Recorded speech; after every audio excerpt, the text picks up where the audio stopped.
Bom, você foi bem precisa e exata na interpretação, exatamente isso. O PT não fala em público, mas trabalha concretamente para ganhar no primeiro turno, por três motivos. Primeiro, para ter maior legitimidade, maior tranquilidade. Segundo, porque não se descarta de que o bolsonarismo tente alguma coisa no estilo Capitólio. Então, quanto mais forte a vitória, né, quanto mais inquestionável, né, mais blindado estaria a posse, enfim, garantir uma transição com tranquilidade. E, por último, a governabilidade que você citou. Então, de fato, o Lula tem dito que ele não vai ser o candidato do PT. Ele quer ser o candidato de um movimento de massas para encerrar o bolsonarismo e para iniciar um novo projeto, né, que ele tem chamado de atender às emergências do povo brasileiro, em especial a questão da fome, do desemprego. Então ele tem feito uma série de movimentações nesse sentido. Quando o Conde estava te substituindo, eu disse que ia ter que esperar a sua volta para fazer minha autocrítica, reconhecer o meu erro, já fiz para os nossos espectadores e ouvintes, porque até dezembro, Geraldo Alckmin dizia que tinha 70% de chance de ser vice do Lula.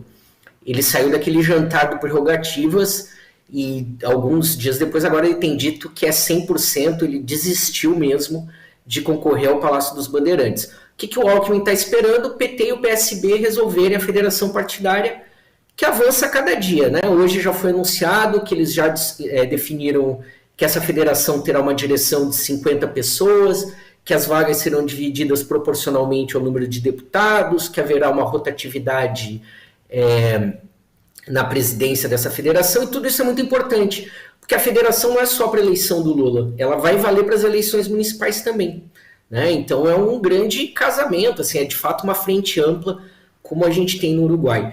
E o Lula continua fazendo outros movimentos para além dessa frente. Então, enquanto o Alckmin aguarda, né, o PT e o PSB resolverem São Paulo, e aí a gente pode ter uma costura já tricotando, Thalita, que pode ter Haddad governador, Márcio França no Senado, e até um acordo para que o Márcio França seja o candidato dessa federação à Prefeitura de São Paulo, nas eleições municipais. Então, tudo isso está em discussão e acaba, de alguma maneira, afastando um pouco o PT do PSOL, né, que não vê com tão bons olhos essa vinda do Alckmin, né?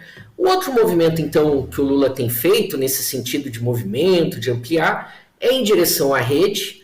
Ele já fez o convite ao Randolfo Rodrigues para fazer parte da sua coordenação de campanha, e isso vai minando aquela base do Ciro Gomes. Tem muito deputado do PDT sonhando com uma desistência do Ciro, que não vai acontecer, né? Mas vão ficar de fora. O PDT em outras situações até toparia participar dessa federação, mas vai até o fim com a candidatura Ciro Gomes. E o outro movimento do Lula, então, em direção ao PSD. Esse está mais difícil, o Gilberto Kassab está irredutível na candidatura do Rodrigo Pacheco, né? Mas a gente ainda pode esperar reviravoltas aí até o final. Mas esses são os movimentos, digamos, para além da esquerda, para além do centro, sem contar todos os encontros que o Lula tem tido aí com os tucanos da velha guarda, como a Luísio Nunes.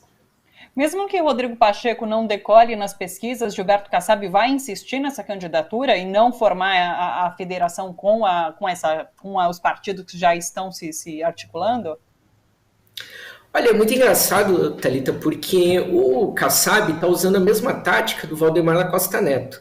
Semana passada, a revista Piauí ouvia um deputado do PL no anonimato que disse o seguinte: olha, a estratégia do Valdemar, do PL, é eleger o maior número possível de deputados com o Bolsonaro como puxador de votos, torcer para o Lula vencer, para o Bolsonaro não se eleger e depois negociar com a independência a adesão ao novo governo, com bastante deputados para fazerem isso. O Kassab está fazendo a mesma linha de raciocínio, né? Eleger o maior número de parlamentares. Por que um presidente fraco, no caso do Kassab, não é um problema?